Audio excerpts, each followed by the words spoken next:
Shalom, selamat pagi Bapak Ibu, Saudara-saudara. Semoga kita semua dalam keadaan sehat. Dari Bukit Sion Makale, kami menyapa kita semua untuk memperdengarkan firman Tuhan, mengawali kehidupan dan kegiatan kita hari ini, Kamis 20 April 2023. Firman Tuhan yang akan kita baca dan renungkan dari pertama Korintus pasal 15 ayat 12 sampai 19 sesuai bacaan harian Gereja Toraja. Namun sebelumnya itu, mari kita berdoa. Kami mengucap syukur kepadamu Tuhan untuk kasih setiamu dalam kehidupan kami. Kami bersyukur untuk setiap kasih-Mu, pertolongan-Mu, dan berkat-berkat-Mu yang Tuhan selalu nyatakan dalam kehidupan kami, baik itu berkat yang kelihatan maupun berkat yang tidak kelihatan. Mendasari segala aktivitas kami hari ini, kami bersekutu dengan-Mu, rindu disapa firman-Mu, rindu merenungkan firman-Mu. Roh Kudus membimbing dan memampukan kami untuk memahami firman-Mu. Di dalam nama Yesus Kristus, kami berdoa dan mengucap syukur. Amin. Pertama Korintus pasal 15 ayat 12 sampai 19. Kebangkitan kita. Jadi, bila mana kami beritakan bahwa Kristus dibangkitkan dari antara orang mati, bagaimana mungkin ada di antara kamu yang mengatakan bahwa tidak ada kebangkitan orang mati? Kalau tidak ada kebangkitan orang mati, maka Kristus juga tidak dibangkitkan. Tetapi, andai kata Kristus tidak dibangkitkan, maka sia-sialah pemberitaan kami dan sia-sialah juga kepercayaan kamu. Lebih daripada itu, kami ternyata berdusta terhadap Allah, karena tentang Dia kami katakan bahwa Ia telah membangkitkan Kristus, padahal Ia tidak membangkitkannya. Kalau andai kata benar bahwa orang mati tidak dibangkitkan. Sebab jika benar orang mati tidak dibangkitkan, maka Kristus juga tidak dibangkitkan. Dan jika Kristus tidak dibangkitkan, maka sia-sialah kepercayaan kamu, dan kamu masih hidup dalam dosamu. Demikianlah binasa juga orang-orang yang mati dalam Kristus. Jikalau kita hanya dalam hidup ini saja menaruh pengharapan pada Kristus, maka kita adalah orang-orang yang paling malang dari segala manusia. Demikian firman Tuhan. Amin. Tema dari perenungan kita saat ini adalah bangkit dan hidup bersama Tuhan. Bangkit dan hidup bersama Tuhan. Bapak, Ibu, Saudara-saudara yang dikasihi Tuhan, melihat dan membaca perikop pembacaan Alkitab pagi ini, timbul pertanyaan. Apakah kita percaya akan kebangkitan kita manusia? Percayakah kita bahwa kita akan bangkit? Pertanyaan ini tentu hanya bisa kita jawab dengan iman yang percaya pada Tuhan Yesus, karena hanya dengan keyakinan iman yang sungguh dalam Tuhan Yesus, kita menemukan pemahaman yang benar tentang kebangkitan kita manusia. Kebangkitan Yesus adalah bukti keilahiannya.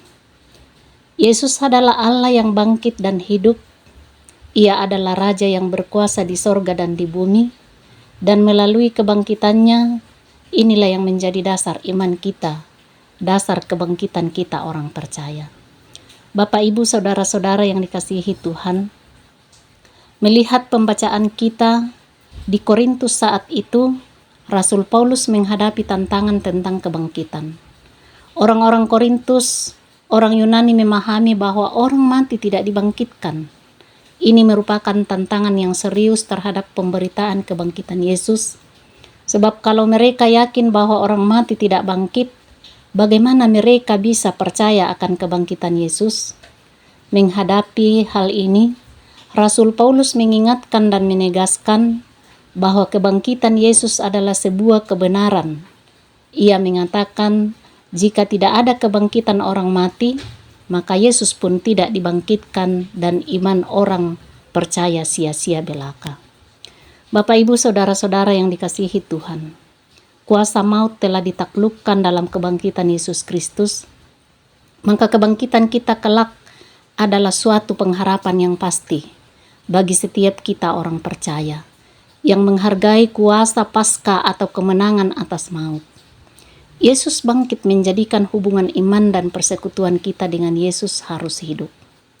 Kebangkitan kita dimulai dengan percaya kepada kebangkitan Yesus dan hidup yang terus untuk memuliakan Tuhan. Persekutuan itu harus dipertahankan dalam pengharapan yang sungguh kepada Yesus, pengharapan yang membangkitkan semangat ketika putus asa dan memberi kekuatan dalam menjalani hidup ini dengan segala pergumulan. Bapak, Ibu, Saudara-saudara yang dikasihi Tuhan, janganlah takut menghadapi apapun yang terjadi atas izin Tuhan. Jangan kalah dari masalah hidup kita.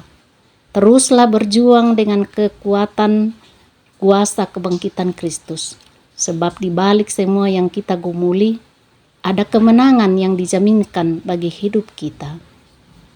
Kebangkitan Kristus memberikan kita semangat, kekuatan, keberanian dalam beraktivitas, dalam bekerja, dan melayani Tuhan.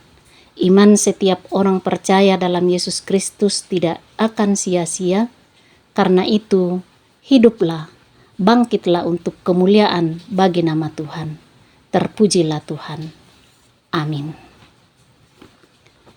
Mari kita berdoa. Kami bersyukur untuk kasih setiamu, pemeliharaanmu dalam kehidupan kami Tuhan. Terlebih kami bersyukur kalau kami masih dimungkinkan untuk mendengarkan suara Tuhan melalui firman-Mu pada pagi hari ini. Kami berdoa buat semua umat-Mu yang mendengar renungan pagi ini, kiranya Tuhan senantiasa memberkati dalam setiap keberadaan mereka masing-masing. Kami berdoa untuk tugas dan pekerjaan kami, Tuhan kiranya memampukan dan memberkati kami untuk boleh bekerja dengan baik, sehingga di atasnya itu membawa hasil yang baik, boleh menjadi kemuliaan bagi nama Tuhan. Kami pun berdoa pula untuk saudara-saudara kami yang bergumul karena sakit penyakit, baik yang dirawat di rumah maupun yang dirawat di rumah sakit. Biarlah mereka senantiasa merasakan lawatan dan pemeliharaan Tuhan lewat perawatan dan pendampingan kasih dari orang yang ada di sekitar mereka, dan mereka pun boleh berangsur-angsur pulih kembali. Kami berdoa buat pemerintah kami, sekiranya Tuhan senantiasa memperlengkapi mereka, mengaruniakan hikmat dan kemampuan di dalam mengangkat tugas pemerintahan dengan sebaik-baiknya. Sertai kami sepanjang hari ini Tuhan, biarlah nama-Mu senantiasa kami puji dan kami muliakan. Terpujilah Tuhan Allah kami. Dalam nama Tuhan Yesus Kristus, kami berdoa dan mengucap syukur. Amin.